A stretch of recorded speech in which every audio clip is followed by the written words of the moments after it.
Tom Brady just bullied the hell out of Bruce Arians. There is a disconnect between Bruce Arians and Tom Brady. And Tom Brady hopped on a plane, a private one, I'm sure, with the Glazers, and went over to the UK. And on that plane ride there, on the plane ride back, while watching Ronaldo and Manchester United, they sat there and talked about, hey, man, we know you still want to play. You know you still want to play. What do we need to do? What guarantees do we have to make in order for you to play? And they made those guarantees. And I assure you, some of them had to do with, well, Bruce Arians can't do X, Y, and Z, or it has to be my way or the highway of what's going on with Tom Brady. Is it fair to compare him to LeBron James?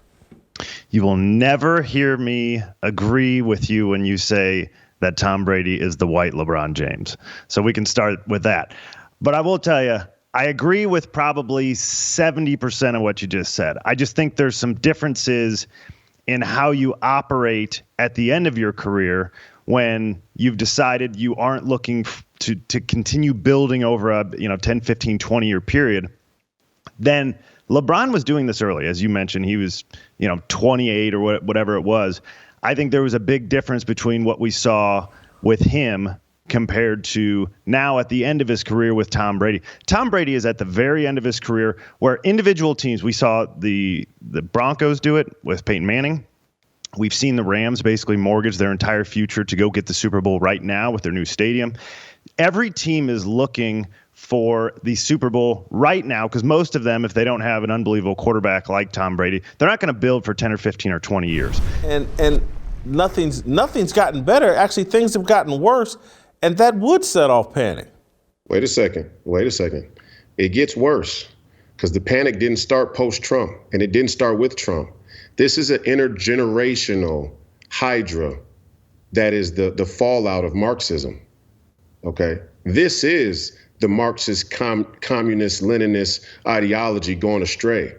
Because what Marx wanted to do, essentially, is create the biggest truths lie, the biggest truths, the biggest lies hide behind the greatest truths, right? And Karl Marx laid out this class system. But the intention of it was not to give people meaning or fulfillment. The intention was to weaponize a populace at a very easy to see enemy, like a Donald Trump, for example. And this is how the mechanism of scapegoating is really and truly the greatest injustice done on common people by the establishment. What point do allegations trump actual evidence? One of the biggest flaws of the Me Too movement is believe all women. Okay, what about the actual evidence? Facts matter. And I felt bad for Rolly Romero. And I'm not saying that he's a choir boy or that he's going to win the Lady Bing Trophy for sportsmanship and being a congenial gentleman. But the way he got, for lack of a better term, railroaded and delayed out of this fight is something that's interesting. But you're right, in terms of double standards, it's interesting. Ben Roethlisberger may actually get a harsher punishment for what he did pre-Me Too than Deshaun Watson right in the heart of it. This is where right now Roger Goodell is truly on the spot. If DeSantis would be, second in line or whatever, that would be the perfect, perhaps, combination. But I did, watching him do that, I was like, damn, this is classy Donald Trump. And, this is what we need in a president. And I'm just wondering if is that the thought that was running through your head as well? Yeah, I mean, I've seen DeSantis, for a little while, and I could tell again, it's almost like when you watch videos of sometimes on YouTube, they'll layer videos of Kobe over Jordan, and you can see how he's doing a head fake at the same spot on the court, right? And when you see DeSantis, speaking in public, he mimics some of the same hand movements, the same cadence, the same sort of gestures as the former president. This is my political analysis. There is no context in which I think that Donald Trump would be a better candidate in 2024 than Ron DeSantis. My question for you, Uncle Jimmy, is Kanye West and D.L. Hughley the new Tupac and Biggie? Emphatically, without me even taking time to think about it, the answer to that one is hell yes. Who's Tupac and who's Biggie? It's clear. Kanye thinks he's Tupac. Remember, I mean, let's keep this real, man. Tupac is a rapper who got caught up in the lyrics and went into life thinking that he was a gangster. Let's be real. If we're gonna talk about this, we don't ever talk about this about the Tupac murder. You do realize Tupac's biggest mistake was thinking that he was a gangster and going out there in Vegas getting into a real gangster squabble, right? Well, I mean, he hanging out there with them real gangsters. That's what happened. To me right now, honest to goodness, Kanye is now trying to show his gangster side. and so I'm looking at Jim Harbaugh, big, tough football player, NFL quarterback, head football coach. He wants to be popular. He wants to make headlines and make news. He wants to recruit better because he knows he's recruiting a lot of athletes who are raised by single mamas. And that's why the whole DIE religion, diversity, inclusion, and equity, that religion, so many people in the congregation are women, particularly black women, because they're single mamas.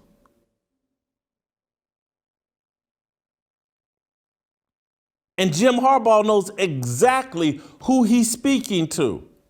Single mamas raising these athletes that he wants to recruit. We weren't allowed to tweet anything that coaches said or that players said or that happened in the locker room. We couldn't take videos.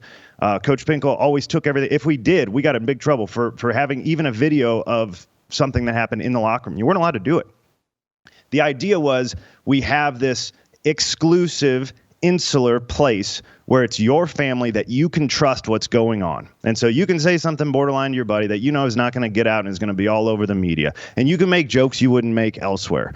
And you guys can make mistakes and grow and learn as you're supposed to as 18-year-old men and it not be public knowledge. But you put a woman in there, suddenly Title IX's involved, suddenly there's investigations, just making sure she's a woman. She needs to be treated a certain way. So it's no longer this exclusive club where you just got 18 to 22-year-old men and you have coaches that went through this prior to it, know what 18 to 22-year-old men act like, the things that they've been through, and how to move them forward to become better men. That's what this was. But God says, you got too many. He said, tell the guys that are scared to go back home. And immediately 22,000 men leave. So you go from 32,000 outnumbered to 10,000 outnumbered. God says, there's still too many. He whittles the number down to 300. 300 versus 135,000. Here's the point. We don't lose because we're outnumbered. We don't lose because we're overwhelmed. We lose because we don't stand with God. We lose if we don't stand up.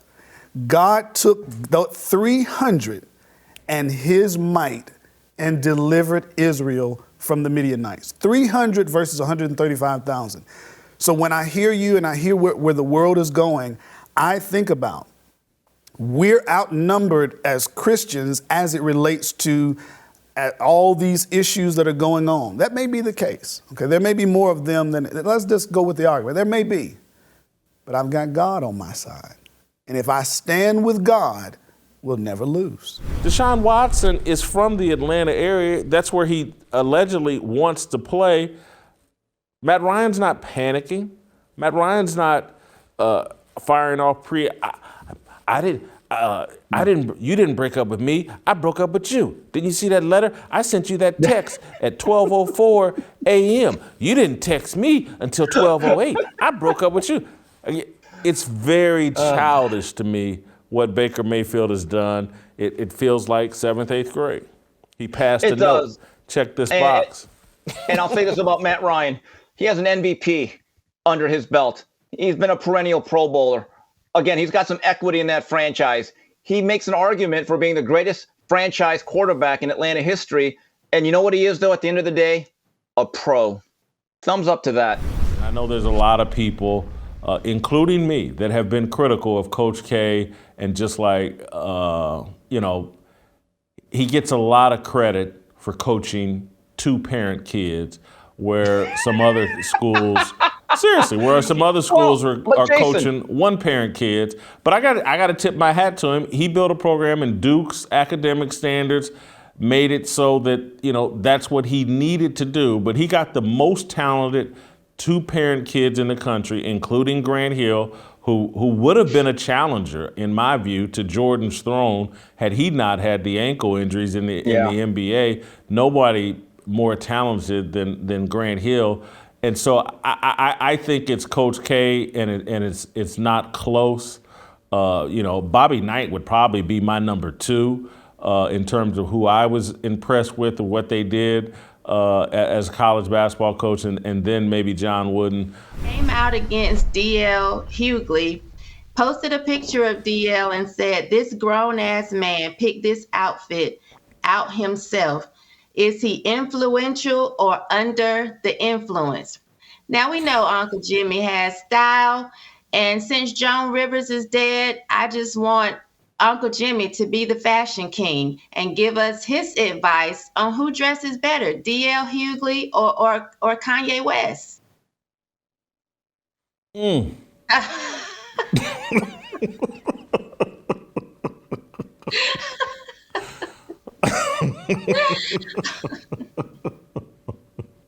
the hell she trying to say, man? I will say, when I saw that picture this morning, I did think of you. I did. Some of your outfits. What's she trying to say, man? What? What? Shamika, you got a problem with what DL's wearing? I think the Christian conservatives have a choice. It's either Christ or it's chaos. And I use a number of different examples, including, sort of the minor dust up or controversy with Dave Rubin when, he and his spouse announced that they are expecting, 2 babies, one in August, one in October. And for a lot of the, folks that I follow who are Christians, it's like, okay, we understand that Dave is gay and he once was atheist. He said he grew up as a secular Jew. We don't expect him to hold to biblical sexual ethics. But when we see self-professed conservatives, and certainly conservative Christians, celebrating that which God would condemn, then we start asking ourselves, what's really going on here? What do conservatives mean when they say they want to conserve things? What exactly do they want to conserve? And for a lot of us, if all you want to conserve is lower tax rates, I'm not interested. I think right now, geopolitically, we have a 4-player jump ball.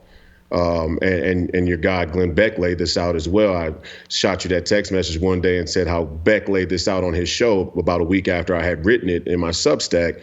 And I see it the same way that he does. You got the free people, right? You got the people all across the world. You have globalists, which is really the Anglosphere, right? The West. Who are, again, this repurposing and rebranding of eugenics for a world government agenda. And then you got the Chinese and the Russians.